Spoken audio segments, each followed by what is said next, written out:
తెలుగు రాష్ట్రాల్లో జనసేన కార్యకర్తలు సంబరాలకు సిద్ధమయ్యారు. పిఠాపురం వేదికగా జనసేన 12వ ఆవిర్భావ సభ సాయంత్రం జరగనుంది. ఆంధ్ర, తెలంగాణ నుంచి పెద్ద ఎత్తున జనసేన పార్టీ నాయకులు కార్యకర్తల కోసం సభ హాజరు కానున్నారు. సభను వేదికను 100 అడుగుల పొడవు 40 అడుగుల వెడల్పుతో ఏర్పాటు చేశారు. 100 అడుగుల పొడవు 22 అడుగుల వెడల్పుతో భారీ ఎల్ఈడి స్క్రీన్ కూడా పెట్టారు. సభా వేదికపై జనసేన అధినేత పవన్ కళ్యాణ్తో సహా 210 మంది కూర్చొనేలా ఏర్పాట్లు చేశారు.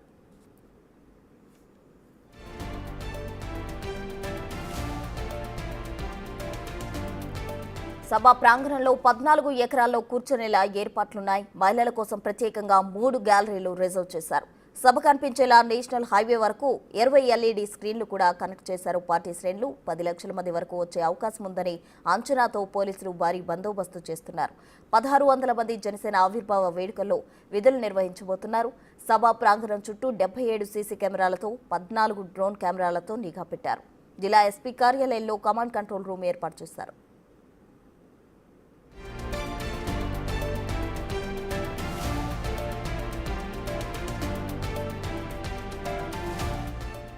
పిఠాపురంలో పోలీసుల బందోబస్తు గురించి అప్డేట్స్ మా ప్రతినిధి శివశంకర్ అందిస్తారు. చిత్రాడలో జరగబోయే జనసేన ఆవిర్భావ దినోత్సవానికి అయితే పూర్తి స్థాయి పటిష్టమైన బందోబస్తుని ఇచ్చారంటూ కూడా ఎస్పీ చెప్తున్న పరిస్థితి కనిపిస్తుంది. ప్రస్తుతం ఎస్పీ అంతా ఉన్నారు, మాట్లాడే ప్రయత్నించారు. సార్ చెప్పండి, ఎటువంటి బందోబస్తు ఏర్పాటు చేశారు? రేపు మధ్యాహ్నం చిత్రాడ గార్డెన్స్ కాకినాడ డిస్ట్రిక్ట్లో జరిగే జనసేన ఆవిర్భావ సభకి అన్ని రకమైన బందోబస్తు ఏర్పాట్లు చేయడం జరిగింది. ప్రాపర్గా రూట్లో కానీ డైవర్షన్స్ కూడా ముందు నుంచే ఇవ్వడం జరిగింది. వెన్యూలో కానీ రూట్లో కానీ అన్ని చోట్ల సరిపడా మెన్ని డిప్లాయ్ చేశాము. అట్లనే ఇవాళ నుంచే ఒకసారి డైవర్షన్స్ ట్రైల్ రన్ కూడా పెట్టడం జరిగింది.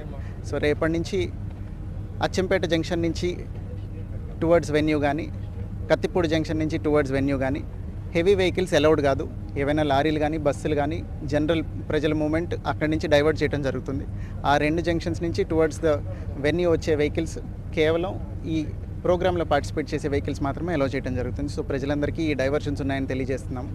అట్లనే డీజీపీ సార్ ఇన్స్ట్రక్షన్స్ ప్రకారం సీసీ కెమెరాస్ పెట్టించడం జరిగింది. గ్యాలరీస్ అన్నింటిలోనూ డ్రోన్స్ కూడా యూటిలైజ్ చేస్తున్నాము క్రౌడ్ మేనేజ్మెంట్ కోసం, వాళ్ళందరినీ మానిటర్ చేయడం కోసం. ఎంతమంది సిబ్బంది ఉన్నారు సార్ మొత్తం డ్యూటీలో? రేపు ఓవర్ 1500 పోలీస్ పర్సనల్తో పూర్తిగా బందోబస్తు అరేంజ్ చేయడం జరిగింది. డిప్యూటీ సీఎం గారికి ప్రత్యేకమైన ఏర్పాట్లు ఏమైనా జరిగింది సార్ బందోబస్తు? As per scale deputy CM సార్కి ఏమేమైతే అరేంజ్మెంట్స్ చేయాలో అన్నీ చేయడం జరిగింది. కాన్వాయ్లో రోప్ పార్టీస్ కానీ, రూట్ క్లియర్ చేసుకోవడం కానీ, బీడీ టీమ్స్ కానీ అన్ని డిప్లాయ్ చేశాం. అదేవిధంగా చూసుకున్నట్లయితే పూర్తి స్థాయి ఏర్పాట్లు చేసే ఉంటూ కూడా చెప్తున్న పరిస్థితి కనిపిస్తుంది. ఏదైతే జిల్లా ఎస్పీ బిందుమాధవ్ కూడా ఇప్పటికే చెప్తున్న పరిస్థితి కనిపిస్తుంది. 77 సీసీ కెమెరాలతో పాటు 14 డ్రోన్ కెమెరాలు కూడా ప్రత్యేకంగా ఈ ఆవిర్భావ సభకి సంబంధించి సెక్యూరిటీ పర్పస్ వాడుతున్నట్టు చెప్తున్నారు. అదేవిధంగా 1600 మంది సిబ్బందితో కూడిన ప్రత్యేక బృందం అంతా కూడా ఇప్పటికే చిత్రాడ గ్రామంలో ఇప్పటికే ఈ సభా ప్రాంగణాన్ని అంతా కూడా టేక్ ఓవర్ చేసుకున్నట్లు కూడా ఎస్పీ చెప్తున్న పరిస్థితి కనిపిస్తుంది. కెమెరామెన్ రవితో శంకర్, బిగ్ టీవీ.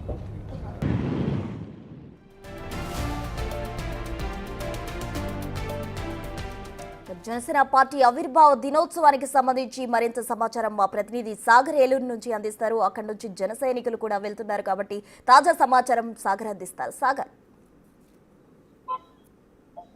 ప్రశ్న, జనసేన పార్టీ అంటేనే ఉమ్మడి ఈ ఉభయ గోదావరి జిల్లాలు చాలా బలం ఉంటుంది. ఏలూరు పార్లమెంట్ పర్టికులర్ గా ఈ Vijayawada zonal chairman Reddy Appalanaidu Eluru party incharge మనతో ఉన్నారు. ఎంతమంది వెళ్తున్నారు ఏంటి అనేది?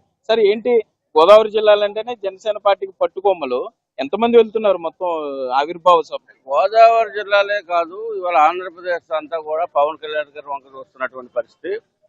ఎందుకంటే గోదావరి జిల్లాలకి పరిమితం చేసేటువంటి పరిస్థితి మీ మీడియాను, అదేవిధంగా ఇతర పార్టీలు కూడా ప్లాన్ చేస్తున్నాయి. కానీ ఇవాళ ఆంధ్రప్రదేశ్ మొత్తం కూడా పవన్ కళ్యాణ్ గారి ఒక లీడర్షిప్ని, ఆయన ఒక ఆలోచన విధానాన్ని స్వీకరిస్తానికి సిద్ధంగా ఉన్నారు. ఇవాళ అంతా కూడా ఆంధ్రప్రదేశ్ అంతా కూడా కదిలి వస్తుంది. లక్షలాది మంది ఈ రోజున పవన్ కళ్యాణ్ గారు ఏదైతే జనసేన పార్టీ 12వ ఆవిర్భావ సభకి విజయవంతం చేయడానికి వస్తా ఉన్నారు. ఈ తరుణంలో మీ మీడియాను, అదేవిధంగా ఇతర పార్టీలు కేవలం ఏదో 2 జిల్లాలకి పరిమితం అన్నట్టుగా చెప్తా ఉన్నారు. కరెక్ట్ కాదు, మేము దాన్ని ఒప్పుకుంటలేదు. ఇవాళ భారతదేశం పవన్ కళ్యాణ్ గారు వంక చూస్తూ ఉంది. భారతదేశంలో వివిధ ముఖ్యమంత్రులు కూడా పవన్ కళ్యాణ్ గారు అవలంబిస్తున్నటువంటి విధానాన్ని మనం అవలంబించాలి. ఎక్కడా కూడా విధ్వంసాలకు కానీ, లేకపోతే హత్యాకాండలకు కానీ, లేదంటే ఏ రకమైన అణచివేతలకు మనం పాల్పడకూడదు. ప్రజాస్వామ్యబద్ధంగా మనం ఎన్నికయ్యాం. ఎన్నికైన తర్వాత మనం ప్రజలకు అందించవలసినటువంటి ఏదైతే పరిపాలన ఇవ్వాలి తప్పించి వాళ్ళ డబ్బుతో మనం జీతాలు తీసుకుంటున్నాం. మనం జవాబుదారితనంగా ఉండాలి అన్నటువంటి విధానాలతో ఈరోజు పవన్ కళ్యాణ్ గారు గడిచినటువంటి 9 నెలల్లో ఆయన ఒక నిరూపించున్నారు. ఆ సందర్భంలో జరుగుతున్నటువంటి సభ చాలా విజయవంతంగా ఒక పండగ వాతావరణంలో జరుగుతూ ఉంది. అంటే ఏంటి 1200 కార్లు అంటున్నారు, సుమారుగా 150 బస్సులు అంటున్నారు. వీరికి భోజన ఏర్పాట్లు ఏంటి స్వచ్ఛందంగానా లేకపోతే పార్టీ ఖర్చు పెట్టుకుంటున్నారు? మా పార్టీ ఎవరికి రూపాయి ఖర్చు పెట్టదు. ఎవరికి వాళ్ళు స్వచ్ఛందంగా పెట్టుకుని వచ్చేటువంటి తప్పించి పార్టీ నుంచి చిల్లి గవ్వ కూడా 1 రూపాయి కూడా ఖర్చు పెట్టదు. సభకి ఎందుకంటే ఆయన మెగా అభిమానులు, పవన్ కళ్యాణ్ గారి అభిమానులు, పవన్ కళ్యాణ్ గారి సిద్ధాంతాలు నచ్చినటువంటి వాళ్ళు ఇవాళ తెలుగుదేశం కానీ లేదా బీజేపీ కానీ వైఎస్ఆర్ పార్టీ నుంచి, ప్రధానంగా వైఎస్ఆర్ పార్టీ నుంచి ఈరోజున జనసేనలో రావడం. మీరు 100% స్ట్రైక్ రేట్ లో ఉన్నారు, ఎన్నికల్లో చాలా బాగా పనిచేశారు. అనిపించిందా ఎప్పుడన్నా ఇంకా ఎక్కువ సీట్లు ఇచ్చుంటే గెలిచే వాళ్ళం, కూటమిలో ఏమన్నా కొద్దిగా నష్టపోయాము లేకపోతే నష్టం జరిగింది అన్న భావన ఎప్పుడన్నా వచ్చిందా? అట్లాంటి భావన ఎప్పుడు లేదు. ఎందుకంటే పవన్ కళ్యాణ్ గారి నిర్ణయమే మా అందరికీ కూడా శిరోదయం. ఎందుకంటే ఆయన ఆలోచనల మేరకు రాష్ట్రం బాగుండాలి, మన పదవులు కాదు ముఖ్యం, రాష్ట్రం బాగుండాలి, రాష్ట్రంలో ఉన్నటువంటి ప్రజలందరూ కూడా అభివృద్ధి వైపు, సంక్షేమం వైపు, ఉపాధి కల్పన వైపు వెళ్ళాలి. వాళ్ళు పాడవుతున్నప్పుడు మనం బాగుంటే ఏమవుతుంది అన్నటువంటి ఆలోచనతో పవన్ కళ్యాణ్ గారి ప్రయాణం ఉంది. ఆ ప్రయాణంలో అడుగు వేయడానికి సిద్ధంగా ఉన్నాం. ఏంటి ఈ జైకేతనం సభకి సంబంధించి యువకులు ఎక్కువగా హాజరవుతున్నారు. ఒకే బండి మీద 3-4 వెళ్ళిపోయే పరిస్థితులు ఉంటాయి. పవన్ కళ్యాణ్ ఇప్పటికే ఉప ముఖ్యమంత్రి పవన్ కళ్యాణ్ దిశానిర్దేశం చేశారు. ఏంటి మీరు ఆ జాగ్రత్తలన్నీ చెప్పారా? ఏం జాగ్రత్తలు చెప్పారు పవన్ కళ్యాణ్? అంటే పవన్ కళ్యాణ్ గారి ఆలోచన ఇప్పుడు కూడా ఒకటి, మన సభకు వచ్చేటువంటి వాళ్ళు సురక్షితంగా మళ్ళీ ఇంటికి జరగాలి. ఈరోజు సభకు పంపించే వాళ్ళని ప్రతి ఒక్క తల్లి, అక్క, చెల్లి అందరూ కూడా మా బిడ్డల్ని మీరు వెళ్ళండి, మేము సిద్ధంగా ఉన్నామని చేసి వాళ్ళు పంపిస్తా ఉన్నారు సభకి. ఎవరు కూడా ఎందుకంటే ఎక్కడ ఏ రకమైనటువంటి పొలోబేలకు లేవు. ఎందుకంటే ఈరోజు తల్లి, చెల్లి, అక్క అందరూ కూడా మా పిల్లలు వెళ్తున్నారు, పవన్ కళ్యాణ్ గారి ఆలోచన విధానాలు బాగున్నాయి, దాంట్లో మనం భాగస్వాములు కావాలని వాళ్ళ పిల్లలు పంపిస్తూ ఉన్నారు. రాబోయే తరానికి టోల్గేట్ల దగ్గర గొడవలు వద్దు, ఏ రకమైనటువంటి టోల్గేట్లు కూడా వాళ్ళు కూడా సానుకూల ఉంటారు. ఎక్కడ ఏ రకమైనటువంటి ప్రశాంతమైనటువంటి అసలు ఏముండదు. అటువంటి ఎవరు కూడా అంటే మా జన సైనికుల్లో ఎవరు మద్యం తాగే వాళ్ళు ఎవరు ఉండరు. మా వాళ్ళంతా కూడా పీస్ఫుల్గా వెళ్ళేటువంటి పరిస్థితి. పవన్ కళ్యాణ్ గారి ఆలోచనలు ముందు తీసుకెళ్లే టైపు తప్పించి ఎక్కడ కూడా అసాంఘిక కార్యక్రమాలకు ఎవరు వెళ్ళరు. అట్లాంటి పరిస్థితులు అంటే ఇక్కడ ఎక్కువ మంది జన సైనికులే కనపడుతున్నారు. పవన్ కళ్యాణ్ ప్రత్యేకంగా వీర మహిళలను ఒక విభాగం పెట్టారు. ఏంటి వీర మహిళలు ఎక్కడ కనపట్లేదు? ముందే వెళ్ళిపోయారా? వారికి ఏమన్నా ప్రత్యేక ఏర్పాట్లు చేశారా? ఎట్లా? అది వీర మహిళలకి ఒక ఏలూరు పార్లమెంట్కి 300 మందికి పాస్ ఇచ్చారు. వాళ్ళందరూ కూడా ముందుగా వెళ్ళారు. కొంతమంది కారులో కూడా వస్తూ ఉన్నారు.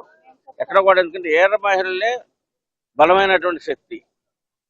మా పార్టీ కూడా, మా అధినాయకుడు కూడా, మా పవన్ కళ్యాణ్ గారు కూడా వాళ్ళకి ఎక్కువ ప్రాధాన్యత ఇస్తుంటారు. అందుకని వాళ్ళందరూ వస్తూ ఉన్నారు. అంటే జైకేతనం సభకి సంబంధించి ఇప్పటికన్నా చాలా నాయకులు అందరూ ఇంకా మాకు నామినేటెడ్ పోస్టులు రాలేదన్నారు. ఏమన్నా వేదిక మీద జాయినింగ్లు ఏమన్నా ఉండే అవకాశం ఉందా? కొత్త నాయకులు ఎవరన్నా వచ్చే అవకాశం ఉందా? మరి ఈ కూటమిలో బాగా పనిచేసినటువంటి జనసేన పార్టీ నేతలకు న్యాయం జరగబోతుందా? నామినేటెడ్ పదవుల్లో మంచి అవకాశం ఉండబోతుంది అనుకుంటున్నారా? అంటే మా జనసేన పార్టీలో నూతన యువతరం వచ్చింది, యువత వచ్చారు. ఎవరు కూడా పదవులు ఆశించేవారు కాదు. సమాజం మారాలి, సమాజం మారే దాంట్లో మేము కూడా భాగస్వాములు కావాలనుకున్న వాళ్ళు వచ్చారు తప్పించి పదవుల కోసం ఎవరు లేరు. వీర మహిళలు లేరు అని చెప్తున్నారు కదండి. మా ఏలూరు నుంచి మేము వీర మహిళలమి మొత్తం 1 నెల రోజుల మట్టి పోరాటం చేస్తాం. మా రెడ్డప్పల నాయుడు గారు, మా incharge zonal Vijayawada RTC zonal chairman మా నాయుడు గారు మా అందరిని చాలా చాలా జాగ్రత్తగా చూసుకుంటారు. మేము మా ఆఫీస్ కి ఎప్పుడు కూడా 30 మంది మహిళలు వస్తాం, వీర మహిళమే. అందరూ ఎవరి డివిజన్ కాళ్ళకి వెళ్ళి పోగేసుకుంటున్నాం. కారులో 250 దాకా పెట్టారు. మరి అందరం సమకూర్చాలి. చుట్టూరు పల్లెటూర్లు అందరినీ తీసుకురావాలి కదా. మహిళలు రావాలంటే వాళ్ళు అన్ని చీరలు అవి చూసుకుని వస్తున్నారు చాలా జాగ్రత్తగా. మా నాయుడు గారు మమ్మల్ని చాలా బాగా చూసుకుంటారని మాకు పైనుంచి మా పవన్ కళ్యాణ్ గారు మా వీర మహిళలు అంటే చాలా. మరి జగన్ విమర్శలు ఎలా చూస్తారు? ఇదే మంచి సమయం, కార్పొరేటర్ కి ఎక్కువ, ఎమ్మెల్యేకి తక్కువ. ఏంటి ఎట్లా చూస్తారు ఆ కామెంట్ని? వైసీపీ వాళ్ళు ఇంకా చాలా ఫోర్స్ గా మాట్లాడుతున్నారు సోషల్ మీడియాలో. జనసేన కామెంట్లు త్వరలో కేజీఎస్ లో జాయిన్ అయిపోతున్నారు. త్వరలో ఆయన మధ్యస్థంతో పోయింది. త్వరలో ఆయన వైజాగ్ కేజీఎస్ లో జాయిన్ అయ్యి మెంటల్ హాస్పిటల్ జాయిన్ అవుతున్నారు. అటువంటి వాళ్ళ కోసం మాట్లాడుతూ మా భావ్యం కాదు. ఎందుకంటే జగన్మోహన్ రెడ్డి గారు గత 5 సంవత్సరాలు ఏం చేశారు? ఆంధ్ర రాష్ట్ర ప్రజలతో చూశారు. ఇప్పుడు ఆయనకు మతి స్థిమితం పోయింది. పిచ్చి హాస్పిటల్ జాయిన్ అయిపోతా ఉన్నాడు. ఆయన కోసం మేము మాట్లాడతాం అంత భావ్యం కాదు. ఏంటి స్టేజ్ మీద పవన్ కళ్యాణ్ కొత్త హామీలు ఏమన్నా ఇవ్వబోతున్నారా జన సైనికులు కానీ రాష్ట్ర ప్రజలకి? ఎందుకంటే ఇప్పటివరకు జనసేన పార్టీ అధినేతగా ఆయన ఉన్నారు. ఈ రోజు ఉప ముఖ్యమంత్రిగా హోదాలో స్టేజ్ మీద ఉండబోతున్నారు. ఏంటి కొత్త హామీలు ఏమైనా రాబోతున్నాయా? అంటే అమలుగానే హామీలు ఏమి కూడా మా పవన్ కళ్యాణ్ గారు ఇవ్వరు. ఏదంటే మా జోబుల నుంచి ఇస్తాం అంతే తప్పించి అమలుగానే హామీలు ఎప్పుడు కూడా పవన్ కళ్యాణ్ గారు ఇవ్వరు. ఈ రాష్ట్రానికి కావాల్సినటువంటి మంచి పరిపాలన అందించడానికి ఆయన సిద్ధంగా ఉన్నారు. మొత్తం మీద చూసుకుంటే జయకేతనం సభకి పిఠాపురానికి ఏలూరు పార్లమెంటు నుండి సుమారుగా 1500 కార్లు 150 బస్సులు అయితే జన సైనికులు స్వచ్ఛందంగా తరలి వెళ్తున్నారు. అందరూ క్షేమంగా వెళ్లి క్షేమంగా వచ్చేందుకు అన్ని ఏర్పాట్లు చేశామని ఏలూరు పార్లమెంట్ ఇన్ఛార్జి అట్లాగే APSRTC zonal chairman Reddy Appalanaidu చెప్పే పరిస్థితులు అయితే ఇక్కడ ఉన్నాయి. ప్రశ్న థ్యాంక్ యూ సాగర్.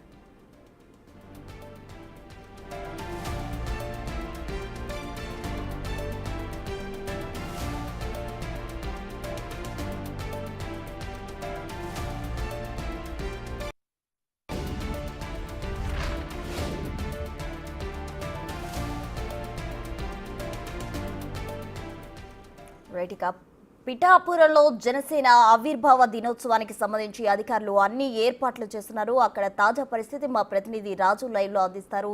రాజు,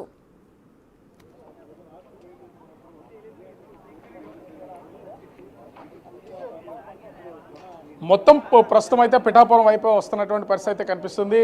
ముఖ్యంగా జనసేన పార్టీకి సంబంధించినటువంటి ఆవిర్భావ సభ పిఠాపురంలో జరగడం, అధికారం చేపట్టిన తర్వాత మొట్టమొదటిగా సారిగా జరుగుతున్నటువంటి ఇక్కడ ఏర్పాటు చేసినటువంటి గ్యాలరీ దాదాపు 6 గంటల తర్వాత వస్తారు. కానీ ముందు సీట్లో కూర్చోవాలి, పవన్ కళ్యాణ్ నేరుగా చూడాలి, దగ్గరగా ఉండి చూడాలనే ఉద్దేశంతో ప్రస్తుతం అయితే పవన్ కళ్యాణ్ నేరుగా చూడాలి, దగ్గరగా ఉండి చూడాలనే ఉద్దేశంతో ప్రస్తుతం అయితే ప్రతి ఒక్కళ్ళు కూడా ఈ ఎండల్లో సైతం ఇంకా ఎక్కడ ఎండ లెక్క చేసేది లేదు, వడదెబ్బ తగులుతుందనే భయం లేదు. ప్రతి ఒక్కళ్ళు కూడా జనసేన జెండాలు పట్టుకుని ఇక్కడికైతే వస్తున్నటువంటి పరిస్థితి అయితే కనిపిస్తుంది. అటు ఆంధ్ర, తెలంగాణ, కర్ణాటక రాష్ట్రాలకు సంబంధించినటువంటి ఎంతో మంది జనసేన పార్టీకి సంబంధించిన నాయకులు, కార్యకర్తలు మొత్తం అందరూ కూడా ప్రస్తుతం అయితే ఇక్కడికి వస్తున్నటువంటి పరిస్థితి అయితే కనిపిస్తుంది. ఒకసారి మనం స్టేజ్ని కనుక చూస్తే స్టేజ్ మొత్తము దాదాపుగా 100 అడుగుల వెడల్పులోను 40 అడుగుల పొడవుతో స్టేజ్ని అయితే ఏర్పాటు చేశారు. అదేవిధంగా వెనుకున్నటువంటి ఎల్ఈడి స్క్రీన్ కూడా ఒకసారి చూస్తే మనము ఆ హైట్ 22 అడుగుల హైట్ ఉంది. అదేవిధంగా 100 అడుగుల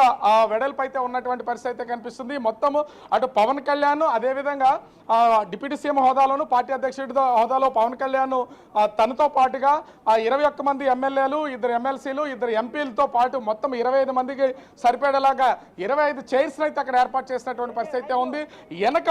వెనక వైపు దాదాపుగా వైట్ చైర్స్ అయితే ఉన్నాయి. అవన్నీ కూడా 210 మంది సరిపడేలాగా, అంటే 175 నియోజకవర్గాల నుంచి వచ్చే పార్టీ ఇన్ఛార్జీలతో పాటుగా అటు ఎంపీ కాన్స్టిట్యున్సీకి సంబంధించినటువంటి వాళ్ళు, కీలకమైనటువంటి నాయకులు మొత్తం అంతా కూడా 210 మందికి సరిపడే విధంగా అయితే అక్కడ ఏర్పాటు చేసినటువంటి పరిస్థితి అయితే కనిపిస్తుంది. మొత్తం ఎక్కడ ఎలాంటి సంఘటనలు జరగకుండా ఉండేలాగా సీసీ కెమెరాలతో పాటుగా సీసీ కెమెరాలు ఏర్పాటు చేయడంతో పాటు 15 డ్రోన్ కెమెరాలు అయితే ఎగరేస్తున్నటువంటి పరిస్థితి అయితే ఉంది. ఇక్కడ జనసేనకు సంబంధించినటువంటి నాయకులు కూడా ఉన్నారు.